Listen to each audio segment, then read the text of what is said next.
Ah.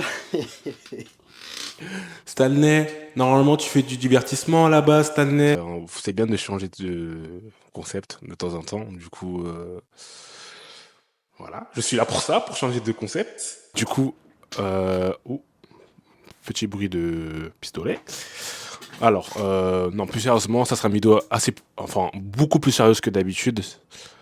En fait, j'ai parlé de ma dépression, entre guillemets, parce que j'ai vécu une assez grosse épreuve dans ma vie il y a à peu près 2 ans. J'ai perdu une personne très proche, mais très très proche. Ceux qui me connaissent dans la vraie vie savent de qui je parle. Et ça m'a beaucoup chagriné jusqu'à aujourd'hui, mais je vis avec.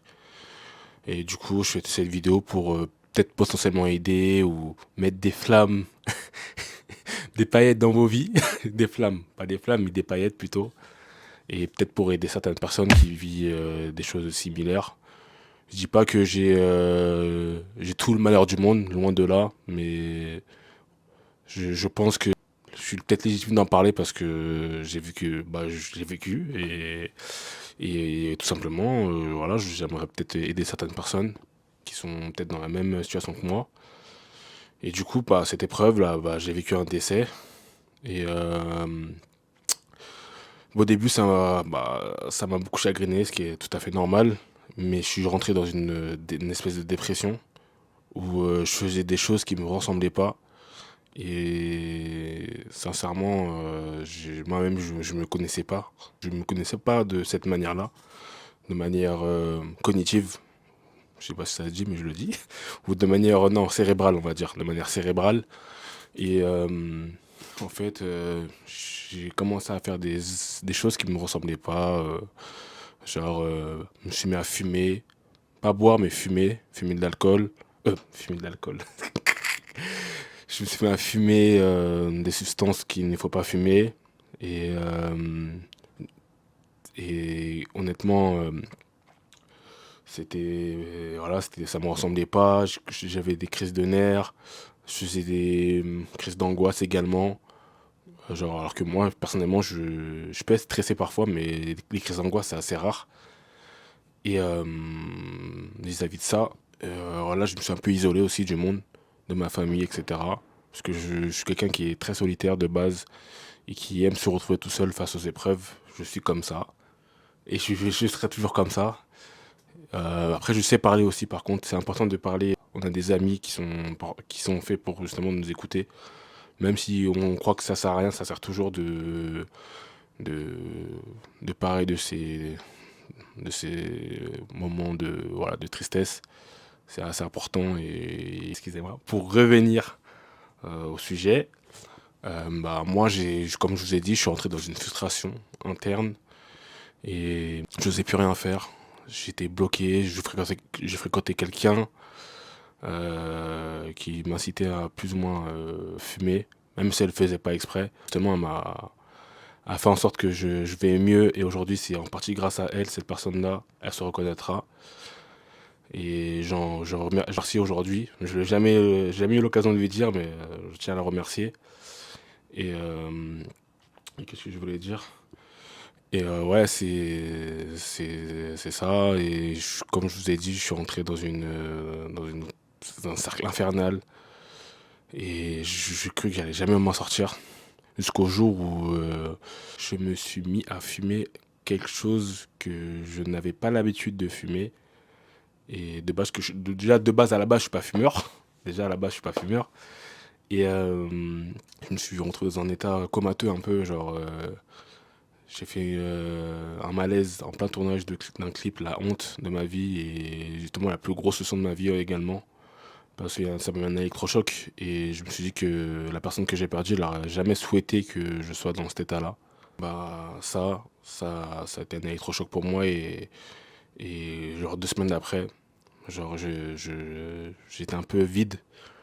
Mais pendant ce laps de temps, j'ai beaucoup réfléchi. Je me suis dit, qu'aurait souhaité la personne que j'ai perdue? Elle aurait souhaité que je vais de l'avant, que là je suis encore sur Terre et que j'aille loin dans mes projets. Et c'est exactement ce que je me suis dit. Du coup, j'ai repris le travail parce que j'étais en arrêt maladie. J'ai repris le travail. Ça a mis du temps hein, pour me retrouver là, pour me retrouver derrière cette caméra aujourd'hui. Ça a pris du temps parce que voilà, je vais pas m'éparpiller. Et j'ai commencé, j'étais pas prêt. Hein. Même si genre j'ai repris le travail, j'étais pas prêt, mais je me suis battu avec moi-même. Je me suis forcé. En fait, quand on vit une grosse épreuve dans la vie, il faut pas arrêter de faire les choses qu'on aime, etc. ou les choses qui sont nécessaires pour nous. Absolument pas. Même si c'est dur parfois, il faut pas tout arrêter. C'est important, je tiens vraiment à le dire. Sinon, vous pouvez rentrer dans un cercle infernal, surtout si vous êtes fumeur ou buveur d'alcool. Alors là, c'est vraiment le gouffre, un gouffre. C'est vraiment le trou noir. C'est là, c'est les genjutsu suprêmes. Là, je vous déconseille de rentrer dans ce cercle vicieux. Moi, personnellement, j'ai arrêté de fumer. Et je dis, bah, je suis pas fumeur, mais je me suis mis à fumer juste au moment enfin, vraiment, réellement à fumer au moment où j'ai perdu cette personne. Et, et hey, bébé, mon lapin là. Eh. Désolé, le lapin. Ça m'a mis un électrochoc. Et quand je commençais à reprendre le travail, progressivement, je commençais à reprendre le sport, essayer de faire des activités pour pas penser à l'épreuve à laquelle j'ai fait face. Et pendant un an, j'étais un peu vide. J'ai un peu arrêté les réseaux sociaux. J'étais là sans être là. Je sais pas trop de projets d'influence, etc. J'étais vraiment dans ma bulle. Je me ressentais sur moi-même. J'essayais de voilà, réaliser des objectifs mentaux que je me suis fixés. Et aujourd'hui, je vais beaucoup mieux. Je tiens à vous l'assurer que je vais beaucoup mieux. Déjà, merci à beaucoup de personnes de mon entourage qui m'ont vraiment aidé. Mais le plus gros travail, c'était de me retrouver seul face à mes émotions. Et ça, ça a été dur, mais j'ai affronté. Dans la vie, il faut affronter. Il faut savoir affronter ses frustrations. Moi, je pense qu'il faut être battant. Pour les personnes qu'on a perdues, c'est important. Et c'est pour ça que je fais cette vidéo. Et ce qui m'a aidé, c'est justement faire ces activités, le sport. Moi, j'aime bien faire création de contenu, faire des photos, des shootings, trouver des outfits, etc. Faire du sport, faire de la danse, voir mes amis, sortir, même des petites sorties de temps en temps, pas tout le temps, mais de temps en temps. C'est important de rester focus. Et putain, la lumière se coupe. Et du coup, bah, moi, c'est ça qui m'a beaucoup aidé, mes activités. Et j'étais pas à fond dans mes activités, mais je me forçais de le faire.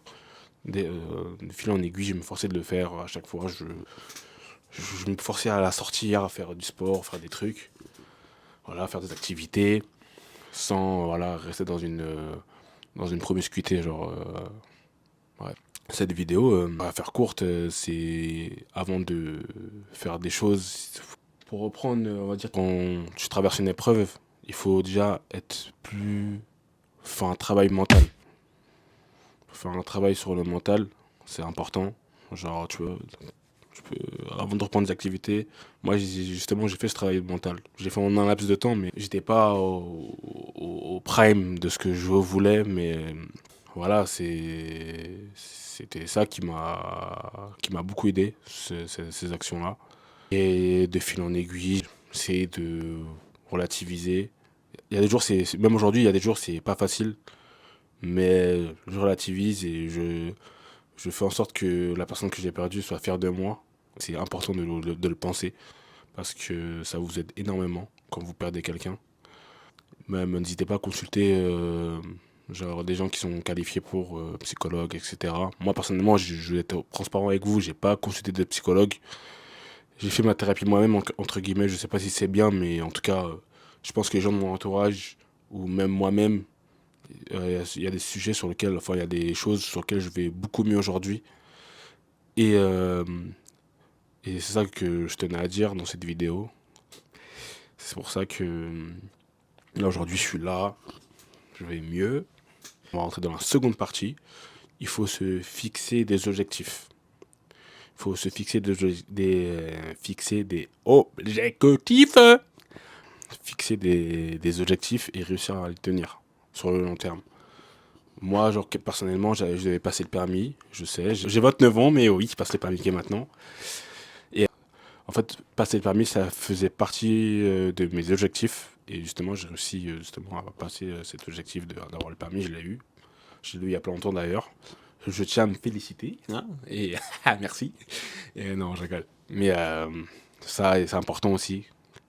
Faut pas oublier nos projets de vie et nos activités, etc. Quand on vit une grosse. Ce qui est important, c'est de se fixer des objectifs. Faut se calmer là. Moi, ça m'a grave. Justement, c'est ce que j'ai fait. Je me suis fait une to-do list de certains objectifs que je dois atteindre, même à l'heure actuelle. Mais dans ma to-do list, j'avais mis le permis.